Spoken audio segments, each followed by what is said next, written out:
Pernah kebayang nggak, suatu hari Anda tahu kalau ibu yang selama ini membesarkan Anda, ternyata bukan ibu kandung Anda. Dan ibu kandung Anda yang sebenarnya, ternyata adalah seorang penyanyi terkenal yang menurut cerita Anda, sama sekali nggak mau mengakui keberadaan Anda. Nah ini dia, kisah nyata di balik sebuah gugatan hukum yang lagi rame banget dibicarakan. Kita akan bedah ceritanya dari sudut pandang pihak penggugat. Yep, ini dia pertanyaan intinya. Gimana ceritanya sebuah rahasia keluarga yang katanya udah disimpan puluhan tahun, akhirnya bisa meledak jadi pertarungan hukum yang sangat emosional dan terbuka di depan mata kita semua. Yuk kita telusuri bareng-bareng.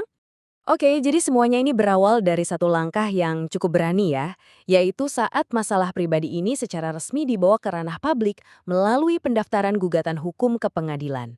Penting banget nih buat dicatat. Menurut pihak Resa, gugatan ini tuh bukan soal uang, bukan juga soal popularitas.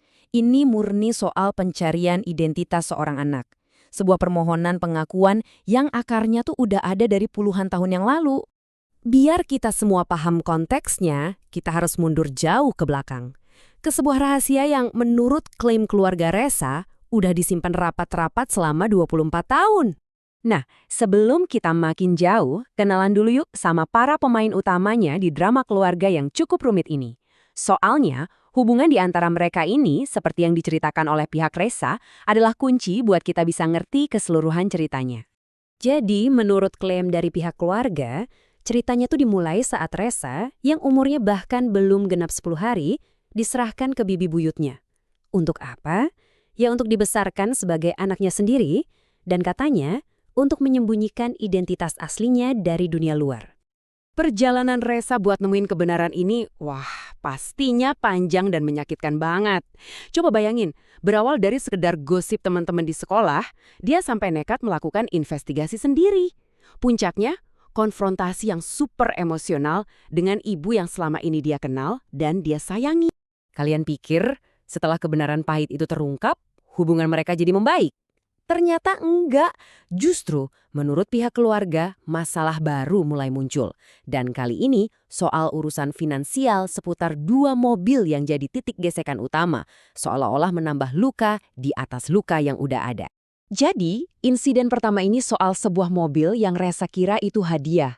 Tapi menurut klaim keluarga, kenyataannya jauh dari itu. Tanggung jawab finansialnya, cicilannya, secara tak terduga justru jatuh ke pundak mereka. Dan itu berlangsung selama bertahun-tahun. Cerita mobil kedua ini makin pelik lagi. Jadi singkatnya gini, keluarga merasa mobil yang udah susah payah mereka cicil sampai lunas, malah dijual. Uang hasil penjualannya pun gak mereka terima utuh. Dan parahnya lagi, Resa malah dibebani utang mobil baru yang dia gak sanggup bayar. 79 juta rupiah. Ya, segitu jumlahnya. Menurut keluarga, itulah jumlah uang dari hasil penjualan mobil yang raib entah kemana. Hal ini tentunya semakin memperdalam rasa sakit hati dan ketidakadilan yang mereka rasakan. Oke, kalau tadi kita ngomongin soal uang, sekarang kita masuk ke bagian yang mungkin jauh lebih menyakitkan.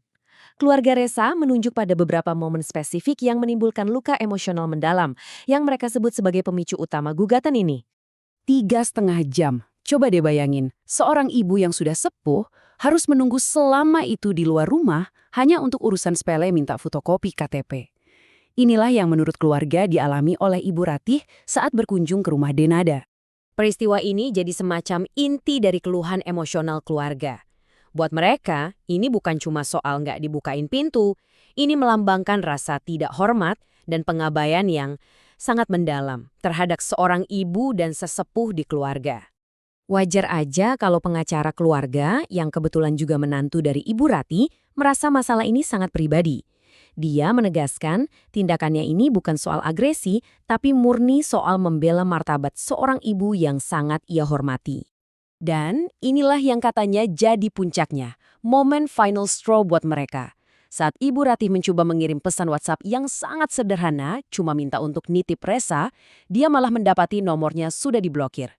Bagi keluarga, ini adalah penolakan final yang udah nggak bisa mereka terima lagi. Jadi, setelah semua drama finansial dan rentetan sakit hati ini, apa sih sebenarnya tujuan akhir Resa? Apa yang dia inginkan dari gugatan publik yang dia layangkan ini? Kalau kita dengar langsung dari kata-kata Resa sendiri, jawabannya ternyata sangat sederhana dan emosional. Dia cuma pengen satu hal, pengakuan dari wanita yang ia yakini adalah ibu kandungnya. Jadi, biar jelas ya, keluarga benar-benar menekankan satu hal. Gugatan ini bukan soal uang. Menurut mereka, ini murni tentang kebutuhan mendasar seorang anak untuk diakui, untuk dapat kepastian tentang siapa dirinya sebenarnya. Dan ada satu detail lagi yang penting banget nih. Resa bilang kalaupun nanti dia diakui secara hukum, dia nggak akan ninggalin Ibu Ratih. Ini seakan menegaskan lagi bahwa tujuannya adalah soal kejelasan identitas dan ketenangan batin, bukan untuk mengubah struktur keluarga yang selama ini dia kenal dan sayangi. Wah, ini cerita yang rumit banget ya, penuh dengan luka, rahasia, dan pencarian jati diri dari satu sudut pandang. Pada akhirnya, satu pertanyaan besar masih menggantung di udara. Di tengah perseteruan publik yang lahir dari luka pribadi yang begitu dalam, apakah jalan untuk rekonsiliasi itu masih mungkin terjadi?